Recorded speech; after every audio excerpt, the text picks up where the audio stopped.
Oh my gosh, we're doing it. We're doing it. We're really doing it. 35 years in the making, finally starting a podcast. Ladies and gentlemen, welcome to the Rusty Headset Podcast. So glad you could join me today. Thanks to everybody who's tuning in. Hey, this is my first time doing this, and I'm really excited. I have not really had a chance to record myself and be in this kind of position really until about March when all this e-learning started. So for those of you that aren't aware, I'm a teacher in Colorado, and once COVID hit, March 15th or whatever it was, we basically reverted to putting everything online. So it was like nonstop e-learning videos, tutorials on how to turn in stuff and how to go through the information, and then me just talking about my presentations for hours, it felt like. And I would just go in front of the computer and talk about history. But now it's awesome because I have a platform where I can talk about whatever the heck it is I want to talk about. So today I thought I'd start by doing that. So really why I've started this is because when I talk a lot, and I was so excited to finally get into this because it's been probably 5, 6, 7 years of me listening to podcasts and trying to figure out how people structure them and trying to gather new information and have fun all at the same time while finding new ones. And then I kept wanting to find more and more that pertain to information that I like. So most of the podcasts I listen to nowadays are comedy podcasts. Like I love Your Mom's House with Tom Segura and Christina Pajitsky, and of course like the Joe Rogan Experience here and there, especially when he's with like those alien loving guys. Just gets me off my rocker laughing all the time. But now for me, I figured the only way to actually have a podcast that has things that pertain to me is to make one myself. So I'm really excited. I haven't had the opportunity to have all the technology in front of me until really recently. So, like in college, I had the computer and everything, but I think I was just far too nervous to actually press record. And I had little to no idea as to how to do software, even how to like open GarageBand. And then being a teacher, you get technology kind of provided for you as long as you're teaching there and being good. So, being good. So now I have the opportunity to, actually get good headphones and put a recording on and, sit in front of a nice computer and use GarageBand. So I may or may not have watched like 8 YouTube videos, especially today and yesterday before recording this, but it's fine. So all intros aside, I just want to get straight into it. And the reason why we call it the Rusty Headset Podcast is because I love talking about bikes. And at the end of the day, I just love to make noise and be slightly annoying, much like Rusty headsets. So that's something that we both have in common. So today, let's start with what the heck is going on in Colorado. So this is where I live. I live in central Colorado, right next to the Front Range. And we have just fires galore this month. I had no idea how late this season was going to be.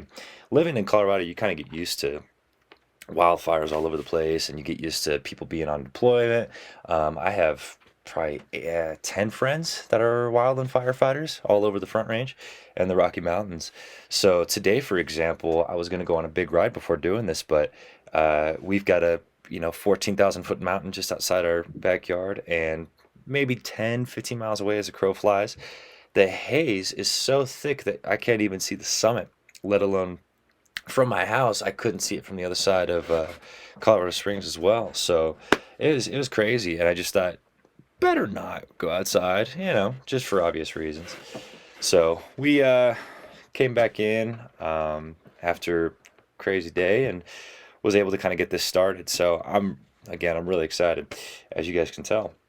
So, what else is going on? Well, with the fires and everything, it metaphorically and maybe also a little bit physically kind of lit a fire under me to want to get into more of the fire science and actually being somewhat of a volunteer for the next couple of years.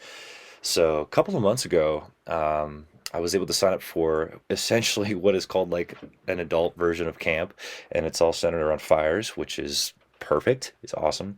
So Salida There's a program down there called Colorado Fire Camp. Shout out to Colorado Fire Camp, where you go and you learn about the science behind wildfires, strictly wildfires, and how they take place, how to fight them, how to contain them. You always get like the news where they say, "Oh, the fire is 8% contained today. We're going to hopefully get it to 20%." And what that means. So when the fire is 8% contained, what does that mean, right? And the quick answer is that there is, let's say a fire has a border, a containment of 8% would mean that 8% of the border is either extinguished or at least surrounded by blockage or lines or some type of anchor point, which is all fire science vocabulary. But anyways, all these fires going on, it really helped me realize that, this is something that I want to do and kind of become a passion of mine. So went to fire camp, hung out with some buddies, had a great time.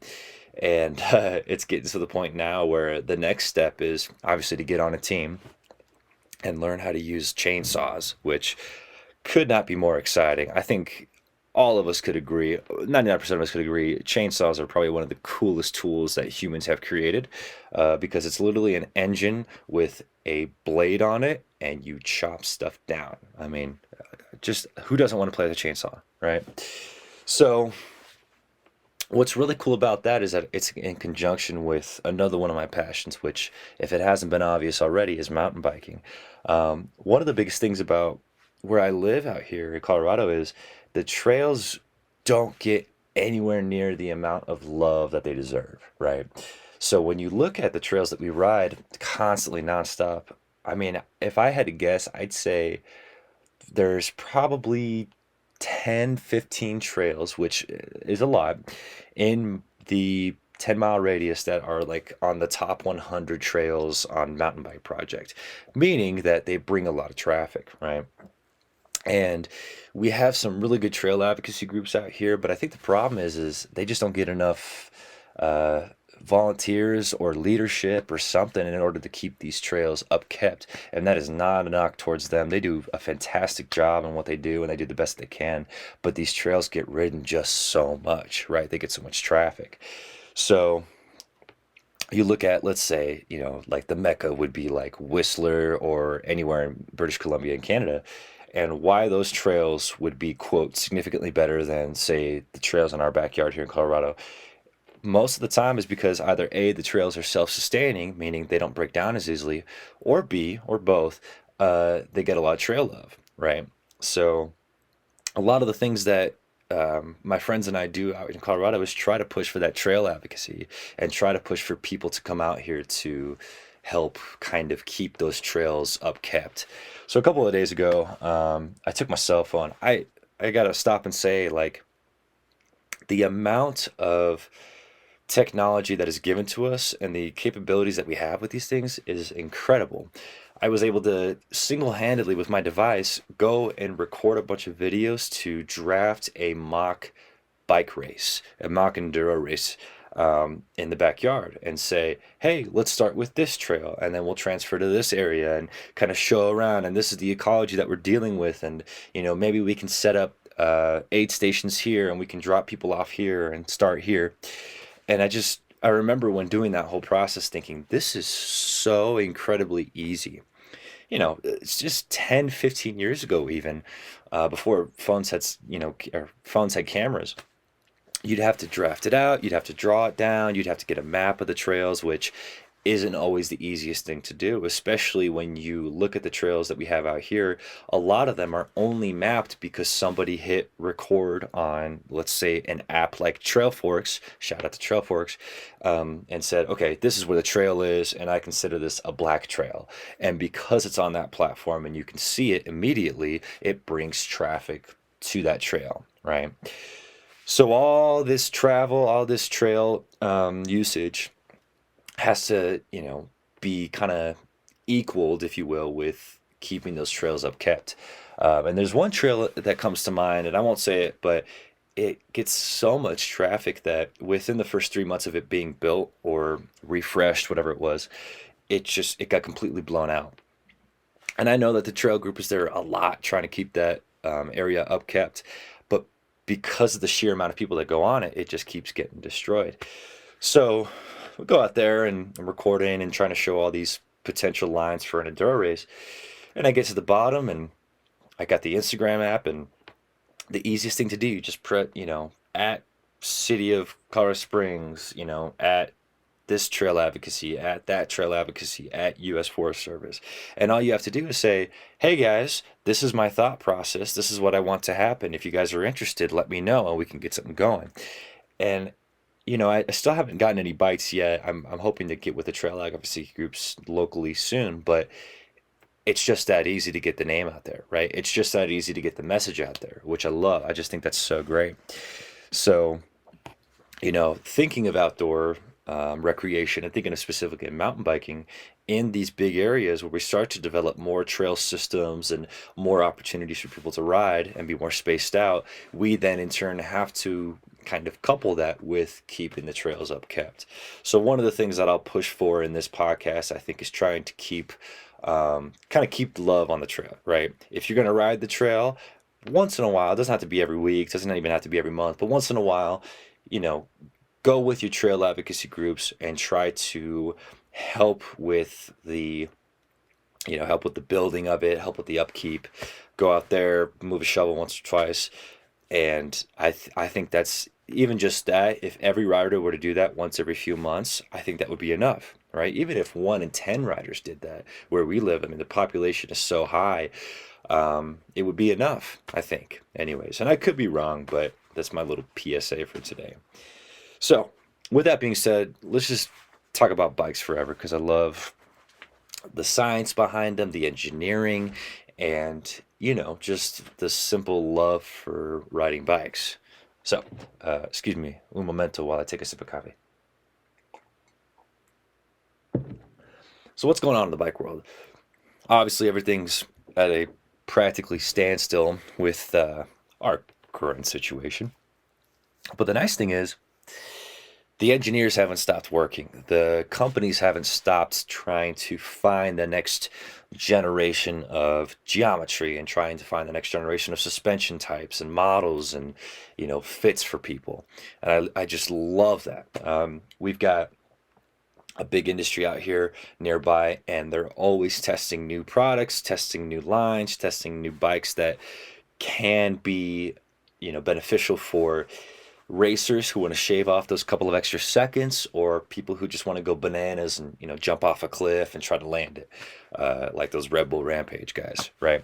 So speaking of which, one thing that personally, and this is all me just kind of talking out of my yahoo, but one of the things that I love about kind of the movement right now is that bikes are getting kind of burly again, right? Things are getting kind of thick. Recently, the RockShox team just came out with their Zeb, which is their 38 millimeter stanchion suspension fork. It's a single crown. For those of you in layman's terms, it's like the thickest fork you can make that doesn't have two crowns and is not a downhill fork, although you could probably use it as such. And then Fox, their team, just came out with essentially the same thing, right? Fox came out with their Fox 38 first, I think back in like May, and then the Zeb just came out a few weeks ago. So bikes that we see now too, one of the companies that I really, really love, and no sponsors in any way, but I love the Commensal team. Every frame they make is this big, thick, burly aluminum frame that can take, basically an atomic bomb next to it, right? And the nice thing is too, is you see these new builds where everything, the rims, the tires, the suspension is all kind of centered around the bike being as thick and burly as possible. In other words, you can throw whatever you want at this bike, right? It'll jump off the top of your, apartment complex if you ask it to, as long as you do it properly, right? I'm exaggerating, but you got what I mean. So we see these bikes getting burly, we see them getting thicker, and it kind of makes me go back in time and think about the bikes that I've ridden in the past and when the last time that everything was kind of thick and burly. So for me, most people my age that are in the mountain bike scene and, racing and are sponsored have been riding for years longer than I've been riding.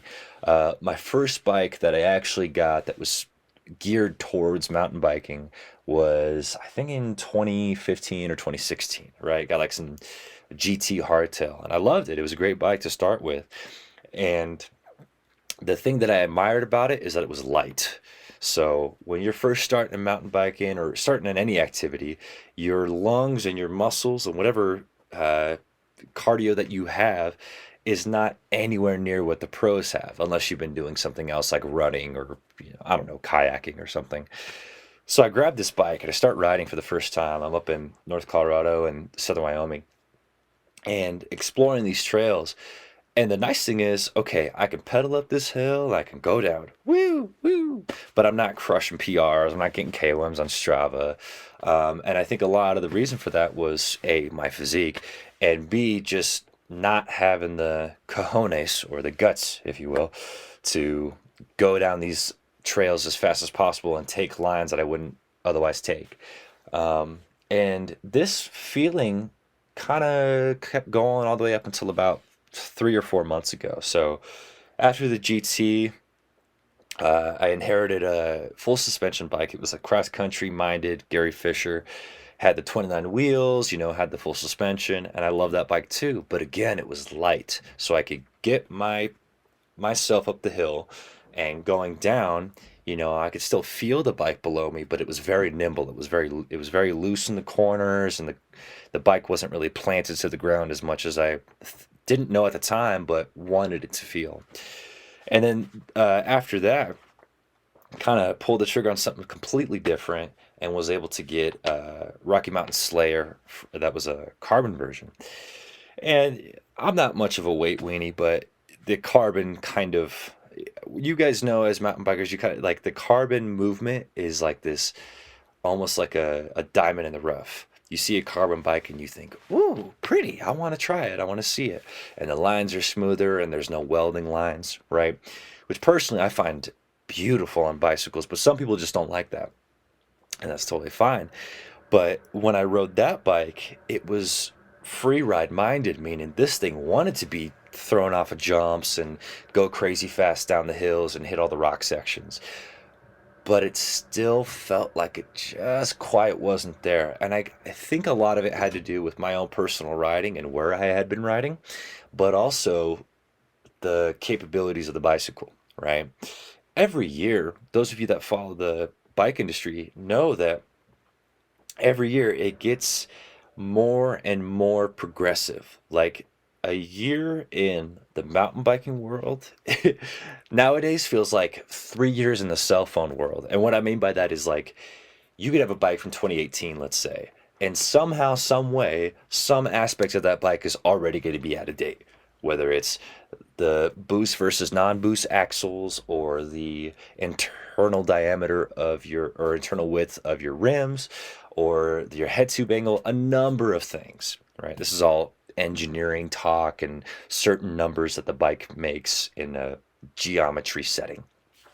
But then, like in cell phone world, let's say the iPhone, I guess 7 or 8 or whatever was 3 years ago, could be still kind of in the same realm as the iPhone 10, at least in my eyes. Granted, I don't know anything about phone electronics, but what I know is I can check Facebook on both of those iPhones, right? So, anyways, that's the funny thing about this whole expansion of this biking world. When I watched it going on, I think it was probably about 10 years ago where I kind of got introduced to that world. And I think for most of us who got introduced to it, it was by way of either Red Bull Rampage or some form of like the Crankworks or the downhill scene, right? One of those three events probably brought you into the world, if not an older brother or whatever. And I remember seeing these bikes thinking, those are some of the coolest looking things in the world. Uh, One thing sticks out. You'll all remember, for those of you that are in the mountain biking scene, uh, Kelly McGarry doing that giant 70-foot gap cliff back flip, excuse me, um, in Red Bull Rampage. And I don't remember what bike he was riding, but the one thing I do remember is that his bike had silver stanchions on his suspension, right? And I don't know why, but that was just such a particular detail that sat with me. So now, I've got this big burly enduro bike, 29-inch wheels, the latest suspension you can get, whatever. And I love this thing. And I'm finally starting to get the times that I feel like I had been able to achieve maybe 2, 3 years ago, but now I feel comfortable doing it, which I know is not at all true. It's because I've been riding more and it's because of my endurance and my capabilities internally. But, anyways, so I see Kelly McGarry doing this backflip and he's got these silver stanchions, right? And so he lands it and everybody cheers and goes crazy. And just the other day, I'm poking through YouTube and it comes up on the suggested, and I'm like, oh yeah, let me watch this video real quick. So I watched this video and he does the big old backflip, and that one thing stuck out to me was the silver stanchions, and all I could think was, ugh, bikes have come such a long way. And I had to stop myself and almost slap myself, like, what are you talking about? You wouldn't even be able to ride that bike to its limit, right? And then I look back and I see my nice, shiny, black gloss stanchions of this, suspension, whatever. And then I think about Fox and their gold Kashima stanchions and all this stuff. And it's just so funny how some of the things that we see in engineering with modern technology, we jump in eons, right? But other things, it's so, how do we put it? Uh, it's so for the glamour, it's so for the fashion, it's the cosmetics of it all. And it just makes me laugh because I do the same thing with just about anything that's technology wise, right? So cars, it could be computers, it could be cell phones, whatever it is. If it has a new look to it and it looks cosmetically new and shiny, you just automatically gravitate towards it. I think that's the caveman in us at times, right? So I'm rambling at this point, but I just think that that is so funny in particular. Some guys that I've met in this world, they'll say, none of that matters to me. The only thing that matters is that the bike can ride. And I definitely feel respect to that. But on the other token of that, I definitely understand why these companies do the things they do, right? Because number one, they want to pick up a paycheck. At the end of the day, we want to sell our product. And if we can sell it by saying, look at our shiny golden forks, you're going to go, oh, it's beautiful. But on the other end, it's like, does it work as well as the last year's? Can it do what I'm going to ask it to do? And if so, hey man, I'm just going to go on Facebook Marketplace and see what I can catch, right? So, anyways, all that rambling to say, I think that, there is a real beauty to bicycles, no matter how young or old.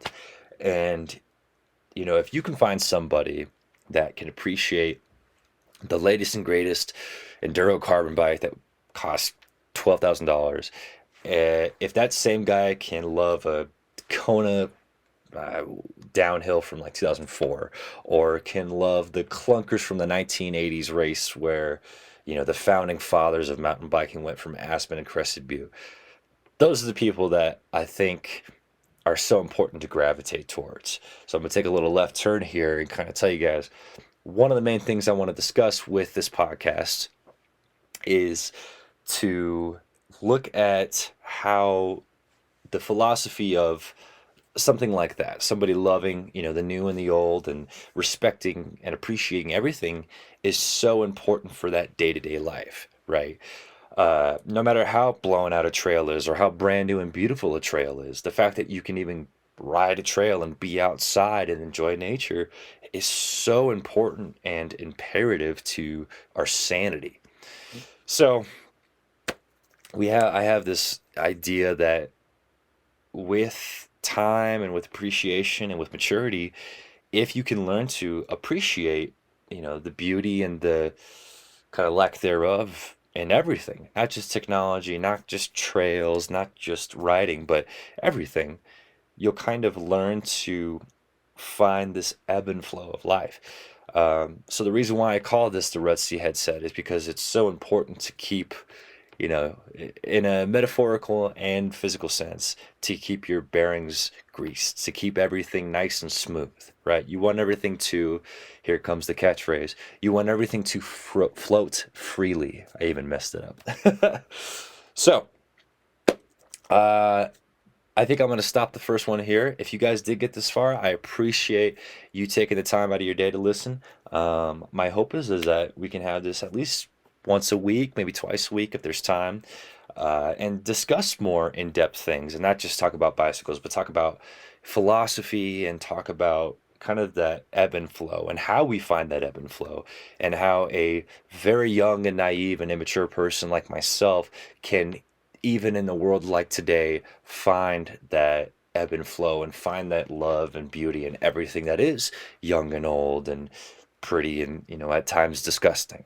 So, with that being said, thank you so much for joining me today, guys. I hope you have a fantastic year. I'm so excited to get feedback from this, and I hope that this finds you well. We'll talk to you next time.